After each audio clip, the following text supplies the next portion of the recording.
Hello বন্ধুরা, কেমন আছো? সোমার রান্নাঘরে চলে এসেছি। ভালো আছো সবাই? আজকে কি যে মাছ নিয়ে এসে জানি না, আগে থেকেই আমি হলুদ আর লবণ মাখিয়ে রেখেছি। দেখতেই পাচ্ছ, আগে থেকেই আমি হলুদ লবণ মাখিয়ে নিয়েছি। নাম জানি না, মাছটার নাম বলে দিও। বাড়িতে লতির পাজা নিয়ে এসে, দেখতেই পাচ্ছ কত লতি, দেখো, দেখতে পাচ্ছ?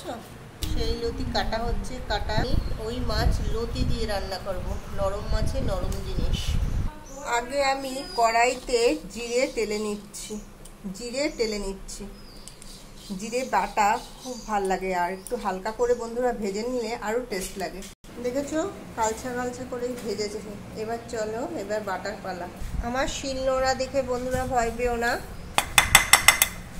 এগুলো সব এখন আমি একটু টাইম লাগবে না, একটু হালকা করে নিয়েছি। এবার চলো রান্নাঘরে, এটা করতে করতে রান্নাঘরে চলো। আমি তেল ছেড়ে দিয়েছি, এবার মাছগুলো ভাজার পালা। সব মাছ দিয়ে দিয়েছি, ভাজা শুরু হয়ে গেছে। আমার বাটা শেষ, এবার চলো রান্না। আমি মাছ লাল করে ভেজেছি, এবার তোলার পালা।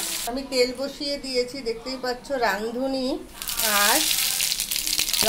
দিয়ে রাঁধুনিতে একটা অন্যরকমই গন্ধ আর অন্যরকমই তেল।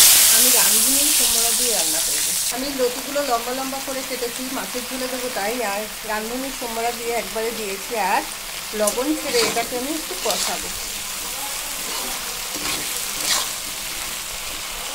আর একটুখানি কাঁচা লঙ্কা আর টমেটো ছেড়ে দিলাম এর ভিতরে।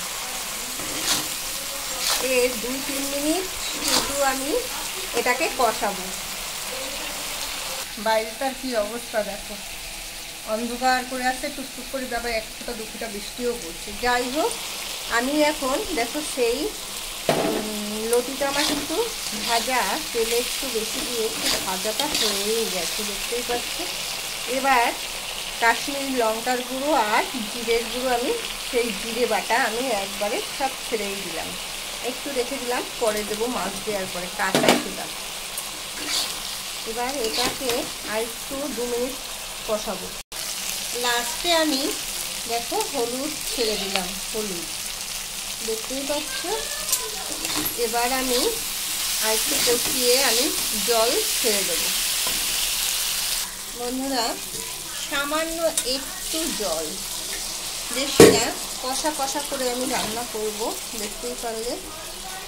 দেখতেই পাচ্ছ একটুখানি জল। এবার আমি এর উপরে মাছ ছেড়ে দেবো। সব কষা কষা করে করলাম, কিন্তু আমি সব মাছ ছেড়ে দিয়েছি। এটা সব পুরো দমে কষা হবে, যা খেতে টেস্ট না বন্ধুরা। তোমরা বাড়িতে ট্রাই করো, সত্যি না মিথ্যে বলেছি। বন্ধুরা, কেমন লাগলো আমার মাছের ঝোলটি? হয়েই গেছে, কষা কষা করে করেছি। লাইক শেয়ার কমেন্ট করো। ও হো, কি ভাল লাগছে দেখতে, দেখো। ঠিক আছে বন্ধুরা, ভাপা করলাম মাছটা হালকা। এসে লাইক শেয়ার কমেন্ট করো, টাটা। ঠিক আছে বন্ধুরা, এরকম একটু শক্ত শক্ত হবে, আর এরকম পুরো মাছ গলেনি, আমার কিচ্ছু হয়নি। টাটা, লাইক শেয়ার কমেন্ট করো। আর কি বলবো, আমার মাছের ঝোলটা কিন্তু হয়েই গেছে, দেখতেই পাচ্ছ। পুরো এইটুকু সব পুরো টেনে যাবে লতির ভিতরে। টাটা।